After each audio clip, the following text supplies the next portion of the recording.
Hello, and welcome to today's training where we're going over the Authorized User Credit Booster Blueprint. All right, so similar to the way that you might have had a secure credit card to establish or rebuild your credit score, becoming an authorized user on someone else's account will also have a significant positive impact on your credit score.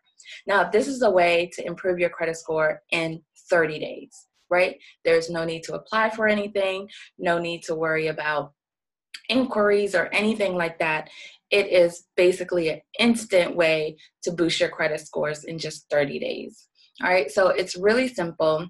What the authorized user, so the person who has the account, literally all they'll do is log into their credit card online portal and go to manage users. And in that section, there's a button to add an authorized user. All right, so as long as they ask for your social security number, the information will show up on your credit report. Okay, so that's very, very important. You got to be sure this credit card company does ask for the social to be sure you get credit. Okay, another route they can take is just calling the credit card company and ask them to add an authorized user. All right, so you want to be sure they're asking for the person's social security number, i.e. your social security number, so that the information can show up on your credit profile. If not, the information will not report to your credit reports and it won't be helpful at all. All right, so if you have no history or bad credit, the adding of a credit line that is responsibly used will add an increased line of history, okay, to your profile, and therefore having an increase in your credit score. So that's the concept behind authorized user. All right, so this authorized user strategy will help you become established very quickly in order to increase your score. So in this example, we're going to say, let's say you have no credit, right? $0 because you don't have any credit cards.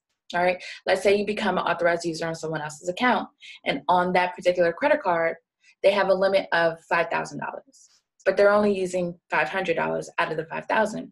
Okay, that credit utilization for that person is 10%. Remember, I always teach you guys, you want to be at 10% or below. 7% is the best, but 10% is really good. So now you will have credit history instantly by becoming an authorized user on this account. So however long this person has had this account open also, you are now able to piggyback off of that person's history and gain the same length of credit history as well. All right, so if they had that account open for 8 years, now you instantly have 8 years of credit history. Okay, so in the next scenario, let's say you have bad credit, right? So not necessarily bad credit, but your utilization is high, very high, right? So you have a credit card with the $5,000 credit limit, but you're using $4,900 out of that $5,000. So your utilization is 98%. That's just too high. Remember, that is not the goal we're shooting here for. That's just a scenario, right? That's way too high. So now you get added as an authorized user, okay, to an account, and they're only spending $300, all right? Or actually still the same 500. So let's use the same example as before. So that person has a $5,000 limit. They're using $500 of it. Their credit utilization is 10%, right? Now, you're going to take the average of both of those accounts. Your utilization of 98% and their utilization of 10%, right? So now your new overall utilization is 54% with that new account being added. So do you see how that's beneficial to helping your credit score now? Okay, so on top of getting that lower utilization, right? So now you're down to 54%. Now, if that account has been open for 8 years as well, you have that extra history also. Remember, length of credit history helps 15% of your score. So now you skip the 8 years of credit building by being an authorized user. Right? So you've built your credit score, you built up your credit history, right? So now you have 8 years of credit history, and you've lowered your credit utilization, right? That's 30% of your score. Boom. You just helped 45% of your score just by being added as an authorized user. That information jumps onto your credit report in 30 days, and that's it. All right? So the pros to this strategy is that if you have no credit history at all, it's not even required to be added as an authorized user, right? There's no requirement. You just click a button and say say click add as an authorized user. All right, the process takes about 5 to 10 minutes, right? You just hop online, get added, or you call the creditor and get added. All right, you can do it online, like I said, but some companies are different. So some have you do it online and some have you call. So you just want to check with that credit card company. All right, piggybacking. You don't have to build those years of length of history on your own, right? You just jump on the history of the person who has the account. So you skip that step altogether and you gain length of credit history. And I'm gonna tell you, a lot of people who are in this process is stuck with that issue, the length of credit history. Like they just started building a year or two ago, and there's no way to build that history besides time and wait. So if you want to skip that waiting and skip that building, you just get added as an authorized user and you increase your score. Now, this is very, very important, and I need to go over this because this needs to be clear. All right, you can't just go get added as an authorized user to just anybody's account, right? Here are the requirements for someone to be a candidate to add you as an authorized user. They must have good credit. No ifs, ands, or buts about it, all right? They must have great credit, all right? They must make payments on this account all the time, on time, all the time. No exceptions. There can be no late payments on this account, okay?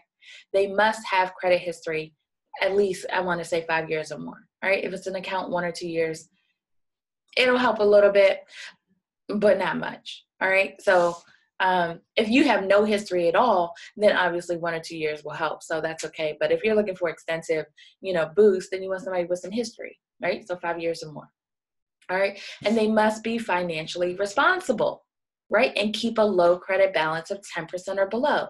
This cannot be someone that talks to you and be like, oh, my cards are maxed out this month, but I'll pay it down next month, right? No, this must be someone who constantly manages their credit well and keeps a low balance of 10% or below, all right? So people who you can ask, right? You can ask your parents. Parents usually have developed, better spending habits, better payment habits. Grandparents, those are key. Oh man, when I found out that my grandmother had like an 800 credit score, both my grandmothers actually have really, really good credit. So when I found out, I was like, oh, it's the grandparents. That's the secret, okay? So grandparents, aunts, uncles, siblings, spouses, really, really close friends that that have good credit, or even business partners, right? So you have a circle of people and you just want to explore and see who has really good credit, who keeps their credit balances low, who pay their bills on time all the time, and have some history, all right? So the longer the history, the better the account, the better the boosting your score, all right? The lower the balance, the better boosting your score. So all those factors matter, all right? Now, if you contact one of these people and they have a problem, right? They're not so sure, they're a little skeptical about the process, they don't really completely understand it, have them reach out to me. Have them reach out to me, ask any questions they may have, and I can clear up everything and explain the process completely and let them know that there's no risk to them whatsoever. All right, you're actually the one taking on the risk instead of the other way around. So if they max out the card, if they make a late payment, it affects you. All right, so there's no risk to them, because guess what? When the card comes in the mail, they can cut it up. They never have to give you access to the card. And that is what I explained to those account holders. Like, this is your account. So when you add the person as an authorized user, you can request a card to come to you, right? So that person can possess the card. They do not have to ship it to you. That extra card can come to them. They can cut it up, do what they want with it, but you do not have to have access to the card. This is not a strategy for you to get a new card, all right, a new account. You can get accounts on your own. This is to build your credit history, to build your credit score, okay? That's it. So we are not taking advantage of this person in their help, right? So you don't get access to the card. And I explained that very, very clear, right? There's no risk at all to the account holder, all right? All the risk is on the person seeking the help, all right? And as a bonus tip, guess what? You can do this more than once. You don't have to be added just to one card, right? You can be added as an authorized user on multiple accounts. You can do it more than one time. right? And that is sure to have a more positive impact on your score. The more accounts, the more payment history, the length of credit history, the low balances, all that contributes to your score. Remember, 21 and more accounts gets you closer to an 800. All right, so the more accounts you have, obviously, the better your credit score will be. All right, so bonus tip, you can definitely be added on multiple accounts. You don't only have to do it one time. All right, so if you know different people who's willing to add you, or someone who has multiple accounts that fit all of the criteria, get added to as many accounts as you can if you have no credit history at all. Now, this will help you when you go to apply for accounts on your own. It'll help you better get qualified for those accounts. All right. So below, I have listed a list of credit card companies and a description of how they operate, like, you know, when you're audited as an authorized user, which bureaus they report to, and things like that. So most of them report to all three, however, some of them do not. So there's a list so you know exactly which cards are reporting to which bureaus. And you want to be sure that if you're added to an account that they actually do report the payment history, all right, to the 3 major credit bureaus. All right, so take a look at that list below, and I really hope this helps. Again, the Authorized User Credit Booster is a sure way to boost your scores instantly with no risk, no credit needed, and, you know, it's a win-win for everybody. All right, so definitely implement this strategy and let me know how it works, and I'll see you in the next video.